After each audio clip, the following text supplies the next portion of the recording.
I use Giovanni from Kepler 22 as a kind of like a guinea pig where I test shit out with it. And when someone comes to me and wants to have the release done, that's kind of like the idea with DOJO. It's like when someone eventually comes to me and wants to have the release done, I've been doing and testing so much shit out with my own act, GK22, that I know how to navigate things best and how to plan out a rollout and how to execute everything because I keep trying out and testing out different ways to release music. Like GK22 is the experimental act. So both in music and then rollout and in presentation of the music, I'm experimental.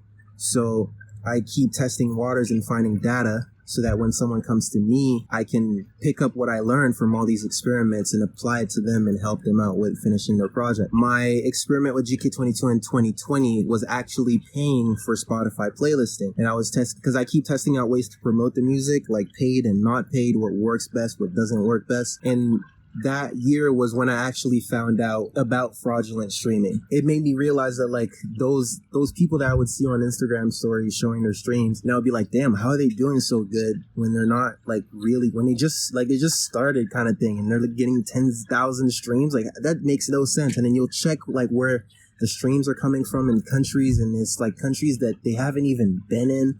And you're like, what the how are you getting streams from these places when, so it like, when I did that and I tried the paid playlisting thing, and I realized as soon, like literally the first day my song was put in the playlist and I saw how the streams were coming on, I was like, this is too good to be true. So then I actually emailed the guy and I was like, yo, let me just cancel this order real quick. And I canceled it. The song I did it for was Haha You Can't Relate. So the streams of that are not real on Spotify. I think it has like 14,000. And I ended up finding out that like, okay, so paid playlisting is actually not like real. It's way too good to be true. The streams come in way too fast, way too like it feels programmed when you look at how the streams come in and the countries they come from and all that. But it's funny because they always advertise as organic, which is probably like a loophole. But funny enough, for nuance, because the article also says that a good way to tell if someone's streams are fake is if the country it's coming from doesn't align with where they're from, because usually when someone's like a smaller artist, it's usually their hometown that they're gonna get the most streams from in like surrounding areas. But the nuance for that is one of my best performing songs streaming wise, Blue Is My Favorite Color, track 1 from Yin. Some way, somehow, I guess it's through Spotify's algorithms, this famous Polish rapper came across the song, and I guess he liked it. So he had this playlist, I guess, that had a lot of people follow it, and he ended up putting it in the playlist. And from that, I got most of my streams from that song come from Poland, I think. And this is all to say, like, like in terms of nuance, like, I'm from Ottawa. I'm from Ottawa, Canada, but I do have a large amount of people who listen to one of my songs on all the way at Poland. So that's always something to keep in mind. But I like that it's like we're figuring out the fraudulent stream shit, because now people can start to like stop wasting money on that and stop getting deceived by people online, because it is just fraud. That's literally what it is. Like if you can convince people that you're doing good, they're gonna believe it, and then it's gonna end up manifesting it, which is good finesse. I respect the hustle, but it's being found out, nigga.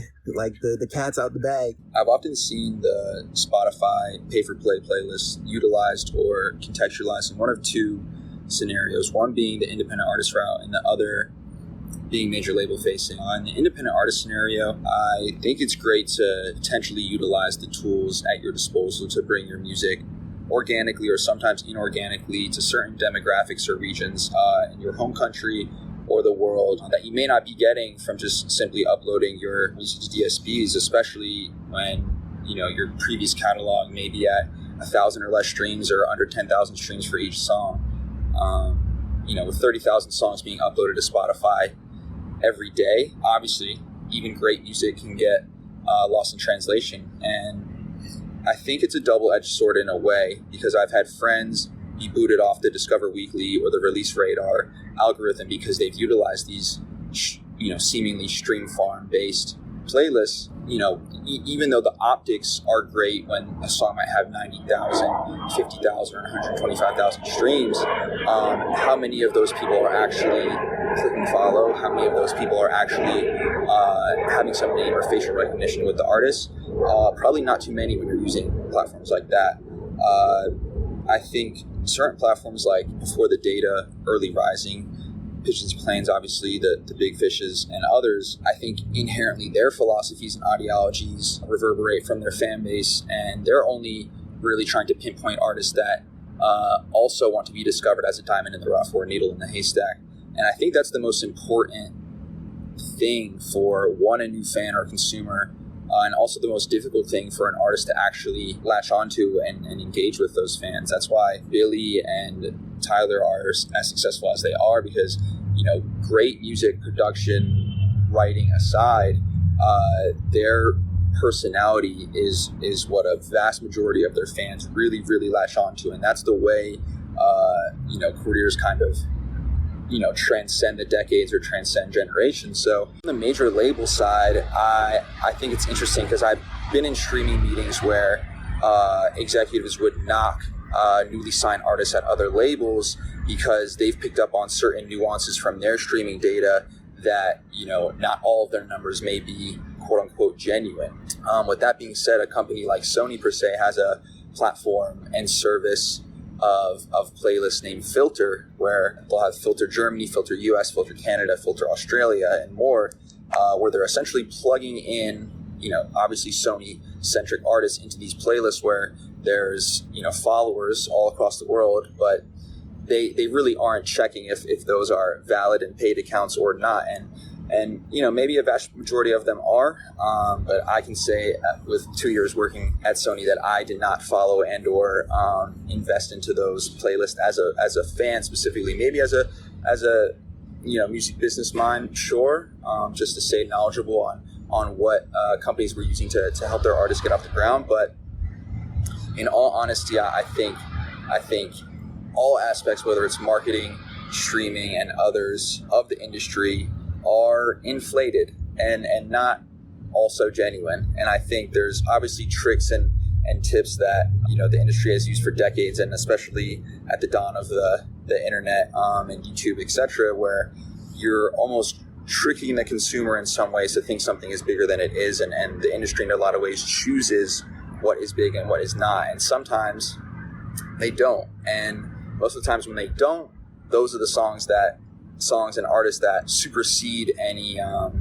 powers that be around them, and consumers are able to just focus on the music. So I think, again, although when you pull back the curtain from the industry, there's a lot of things that are fabricated and not always in line with what a true artist may want to have around them in terms of building a fan base. But I always tell independent artists, or I've watched countless amount of interviews where the most important thing is that time period where fans are getting to know you and discovering you in a very natural way, even if there's a lot of unnatural functions in the marketplace going on. I'm very interested in trying to find out, like, if you think it helps out the artists to like pay for streams and stuff, because I mean, like, it's worked in certain cases, I think, and it still continues to work these days with certain artists, and like with 6ix9ine and stuff like that. But because what I'm thinking is, from my experience and using it, you lose money. Like, paying for streams, you're losing money as an artist, because a stream on like Spotify is barely a cent. It's barely a penny. So if you're paying like, I don't know, $100 for like 10,000 streams or something, 10,000 streams is not putting $100 in your pocket. Maybe, like, it's putting way less. So I'm wondering, does the appearance, because the only benefit you get from it is looking like you're successful. So do you think that's worth the money most people are paying to get those fake stream farm playlists? Or do you think it's, at this point, maybe it was beneficial like beforehand, but now that the cat's out of the bag and people are very aware of it, do you think it's not worth it at all anymore, and artists should find different ways to like build their brand and their following? My blunt and concise answer for if those streaming farms are worth it is no. Most, if not all, independent artists and managers can utilize $100 to $500 in a much more impactful way than virtually any pay-for-play playlist would solicit, especially after that 30-day period post-release. Because let's say you do utilize that tactic and you have 4 singles out that have less than 1,000 streams. Upon that 5th single garnering 50,000 streams, 3 to 4 months after that, your monthly listener ratio is going to balance out. And it's going to be easy for casual listeners, potential fans, music business people, or potential collaborators to discern if that 50,000 stream mark was genuine. With that being said, I don't think the streaming farm method is disingenuous in nature within the lens of the industry. I think most independent artists and managers know that the industry at large is transactional, and that doesn't always have to mean a transfer of funds, but that does mean a transfer of services, of visibility, of validation, or of just general attention. A major label shelving out $3,000 for a No Jumper post or a DJ Academic post for an upcoming single is no different than an independent artist or manager shelving out $200 for 100K streams on Spotify. And that goes for other aspects and categories within marketing for an artist that's either signed or independent. And that's within PR, in influencer marketing, in radio promotion, and brand partnerships. All of those categories are a transfer of those services or visibility that I just mentioned. And both the artist, the label, or the company or pop culture figure that they're collaborating with is relying on the general consumer to not really read between the lines. So when X artist is on the cover of GQ being named the next fashion icon, they're banking on the fact that the consumer is not going to know that that company spent $100,000 or $50,000 to get their artist on the cover. And to tie that together, I want to highlight the simple fact that most labels are in the business of volume and catalog, where in a calendar or fiscal year, if they have 50 active artists on their roster, they're hedging bets that all their investments in the categories I just mentioned are going to create enough profit, which creates enough market share, which keeps the executives happy and the people they have to answer to content for that time period. Especially in the catalog aspect, where the investments in the year of 2020 hopefully will garner enough attention and critical acclaim to then contribute to the catalog still being a consistent source of revenue for the artists and obviously the label. So I think for most developing artists and managers, they really have to pinpoint what type of artist they want to be and predict the trajectory of their careers, even if that changes along the way. Because if you want to be in the top 10% of the industry, you have to have a true understanding of the compromise that comes with branding and marketing, especially as it pertains to your artistry and even the genuine nature of your artistry. If you want to make $250,000 a year and pay taxes, support your team and your family and yourself, you really only need 5,000 people to spend $50 in a year, and you can be a sustainable artist and not necessarily in that top 5% with the Post Malones and Ariana Grandes of the world. This is a very interesting thing to think about, and I like that last point you made, because I think just listening to what you were saying in relation to what we've been talking about over the past few days, it's very interesting how with how literal the word industry is in music industry, and how like when you're as a musician or even any industry, like when you're trying to get into an industry, you need to understand that like the bigger it is, like the less life there seems to be to it, where I think it seems like it's inevitable that it becomes lifeless because it becomes so huge that things become generalized and very impersonal. So like you were saying, like to a major label, all they're really trying to do is bring in a certain amount of revenue to please executives. That's all they care about. And I guess like the lower you go in tiers, in like executive tiers and manager tiers or whatever, the more people care about the products that are being made. But I think the higher you go and the bigger you go label wise or industry wise, the less personal it really seems to be.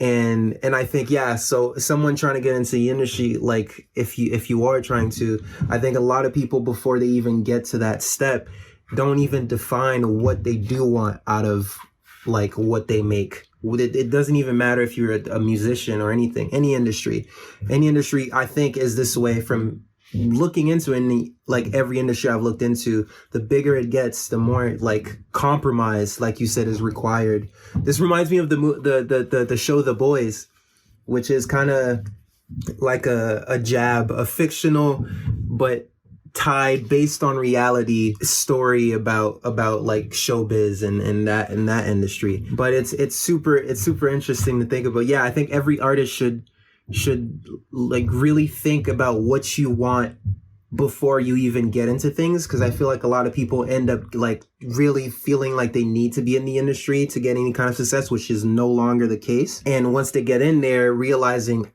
all the bullshit that comes with it, and then now they're stuck because their contract is like 3-4 years or 3-4 releases before they can even leave it.